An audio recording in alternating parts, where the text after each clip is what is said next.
I'm kind of a cheerleader for planning. It's that shared vision, right? How do we do anything without a shared vision? So let me, I'll try to do this really fast. We're having a lot of fun with arts and culture. The city has a 15-member arts commission. Donna Davis is the treasurer. She's about to be the vice chair of it in the next round. We've got, and they're terrific. They're appointed by council. They're volunteers. Last year, they dedicated more than 1,000 hours to the work. It's really impressive. And they're affecting, I think, they're setting models. We are doing significant work, and it's because of them. And thank you for the time that you are putting into this, because it is important. It's worthwhile. We've got to be able to dig into these hard challenges and do it with a sense of love and joy at the same time. And that's a hard thing to do. That's specifically why I'm interested in arts and culture. And when the comprehensive plan was underway, and I've been involved with the Arts Commission for 18 years now, and I helped co-chair the Arts and Cultural Plan in 2011. And when they were doing the comprehensive plan, they said interwoven equity and community health were core pieces of it. I said arts and culture has got to be out there leading it. And I applied for the position just to shape the conversation. And somehow, my main job, which is in community development with the state, they said, this is terrific. Take the job, learn, and share it with other communities in the state. And we're having a great time doing it. And I've learned so much. It's been profound. I'm building relationships that I never expected to have, that I hope to have for my entire life. And I want to start with this quote, and this is an Angela Davis quote. And I read it in Vanity Fair in September of 21. And she said, in my mind, it's art that can begin to make us feel what we don't necessarily understand. It's in the body in ways. Once we get to experience something, we might have a different kind of conversation. We might come up with a different kind of solution or a different kind of plan. So that's been the experimentation that we're undertaking. Where I really felt this, and there were people in the room who were out there that day, when we painted the End Racism Now mural. And I worked with the group in digging in deep very fast. The Arts Commission had a number of very special meetings in order to do a public process very quickly so we could paint on the street. And it was profound when the city turned over space. And we felt it. And I had been, I've got a planning background and an arts background, and I've been doing community engagement since 1997. And I felt this in an entirely new way. Like everything else was talk. So that day, it was, the space became, I got the box too. That space, and I went down there every night during the week the street was closed and watched families come down. And that space was a space of mourning. It was a space of contemplation. It was a space of connection, and even a space of celebration. And it was powerful for us. Now, on the heels of that, I might be a little bit out of order here. We decided we were going to make it the Year of the Artist, to really, very upfront say, okay, what is the role of artists as individuals? We are all creative in the community, every one of us, and we can align that creativity with making the community a better place. But we need some models, and we need some people who are out there to be ready to be on the front, taking risks. And that's why we specifically wanted to work with artists. So we said, hey, we went to council and said, it's the Year of the Artist. And no one said no. Nobody. We didn't ask anybody's permission. And then council members stood up and applauded the artists, because we started with a self-portrait project where we had 50 self-portraits in the municipal building of artists describing through their portrait how the community affected them, affected their work, and how their work impacted the community. Now, some of those artists are in the room, and Polly Branch has been doing this for decades in Roanoke. She's been setting the model, and too often we look at the model that's being set for us and we say, oh, that's on the fringe. That's happening out there, but this is government. And government works in a different way. So we're asking, is that the case, or can we connect these things? Jane's already presented today, and Jane's been just setting a model for us as well. Antonio had to leave. Antonio's working with us on a really special project right now, and we are learning. And it is planning. I haven't told that many people. Well, actually, I have. I've been saying it out loud. I think I was on Brod's podcast and said this out loud. That since 2021, 2021, we have been in the next planning process for the next arts and cultural plan. It was time to redo it. We were in the pandemic. And we knew if we got people in a room and put dots on a wall, we would get the same suspects putting the same dots on the wall that we did in 2011. And we don't even know what the arts can do for us. We have no idea. That plan would have been really pedestrian, and we would have just gone forward. So instead, we are trying to really work on relationships, build relationships in neighborhoods, in communities, with artists, and focus on these very, very small interactions. And the work of Adrienne Marie Brown, and she talks about starlings and the murmurations of starlings and how you see them move as one big group. But it's really the connection between this starling, and this starling, and this starling, and this starling, and this starling, and this starling.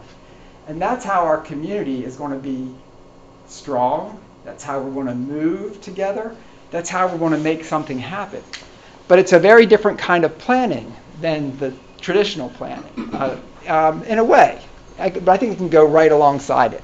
I can't take much time, so I won't spend a whole lot of time on that, but I'd love to. Well, we get the artists together every Tuesday night, and we've been recording these for the last 2 years. And you can go to roanokearts.org/Tuesdays and find recordings of all of our conversations where we're going deep in this. But I will say that we were microstructures, working in small ways to radically improve the ways we interact and the ways that we're working together. That radically meaning from the root. Okay. Theo wanted me to talk a little bit about theory of change, and we have to be thinking, everything we're doing, we have to be thinking, how is this affecting change? We asked artists when we said, we gave $100,000 in grants, and you see some of the results of them in the books in front of you that I put on the tables. We asked them, how are you making a difference? How are you advancing yourself as an artist? How are you advancing the community organization that you're working alongside? How are you advancing the community? How is this one project that you say is going to advance justice, wellness, and inclusion? How is that going to advance us as a whole? And if we talk about, the beliefs that we have, that we sometimes don't prod, we don't know fully what we believe, or we don't talk about those beliefs, and we may be acting on some beliefs that we really don't even know that we have. We have values that we say we have, and you'll often see them in a room, and they're kind of in a frame on the wall, and then we have habits. And one thing, with racism, and you've got de jure racism or de facto racism, and you've got structures that reinforce racism. I am convinced that so much of it is just habitual. It is de facto. It is just the way we've always done things because we haven't questioned them. And we question them, we say, well, what do you believe? And it's a hard thing for someone to stand up and say what I believe. Or they're on the defensive. And we can never make progress while we're on the defensive. We might say we have the values, but sometimes we're not acting on them. You point out where we're not acting on them. That's defensive as well, and we're going to have trouble. So the question we're asking is, can we just change the way we're working? And we've gotten $320,000 from the National Endowment for the Arts. I'm just applying for every grant we can, and then the city is matching it. So we're doing lots of work now where we are just trying to experiment and change our habits. This year, we're going to start to look back and say, okay, how is this making a difference? I want to say just some principles. We're trying to include and unleash everyone. Never start without a clear and common purpose. There's that shared vision, huh? Practice deep respect for people and local solutions. Build trust as you go. All of this, we're trying to lessen the distance between people and government.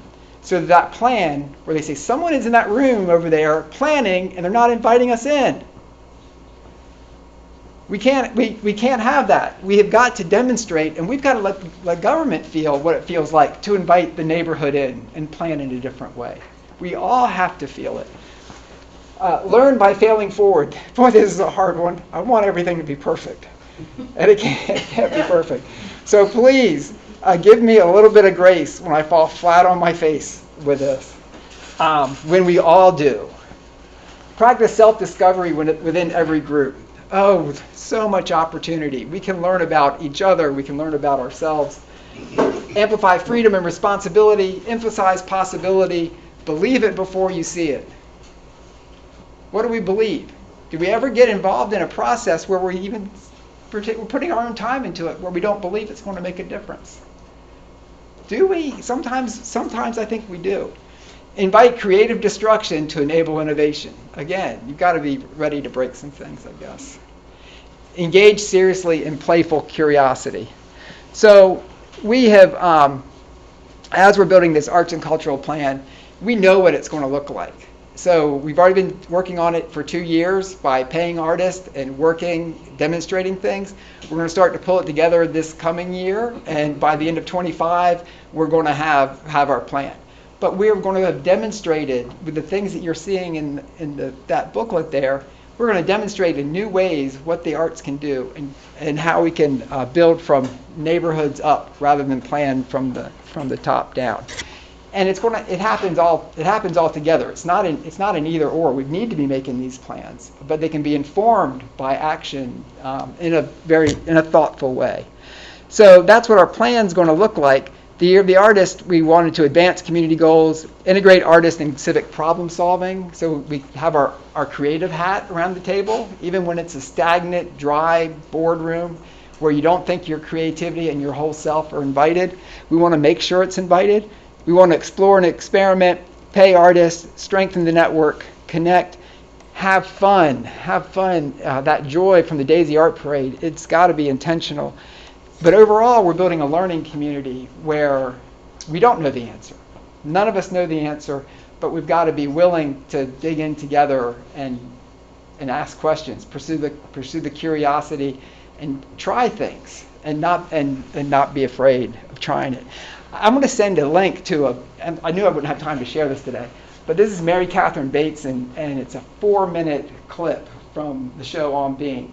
And it's phenomenal, I think, about the way we can create change together in a group. So I'm going to send it to Theo, and he can send it out. It's a good little 4 minutes. I think I've listened to maybe 100 times now.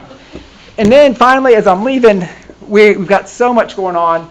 Arts Connect Neighbors. This is a way we're paying artists to provide neighborhoods with free art activities. So we pay the artists directly. The idea is that we organize our neighborhoods in different ways. It's not the way it used to be, where you start a nonprofit organization and you all get together because you might be worried about something or against something. People are joining in different ways now, and we're interested in how we can organize around other kind of things, like maybe a Latin dance party on the street on our block. So I've got lots of these, and Jane and Polly, Antonio, everybody, they're all great ambassadors for this. They're all heavily involved in the project. You can find Jane and Polly in it. In fact, you can have poetry about trees. You can have an artist come lead a poetry effort about trees, and much more. But that's it. Yeah.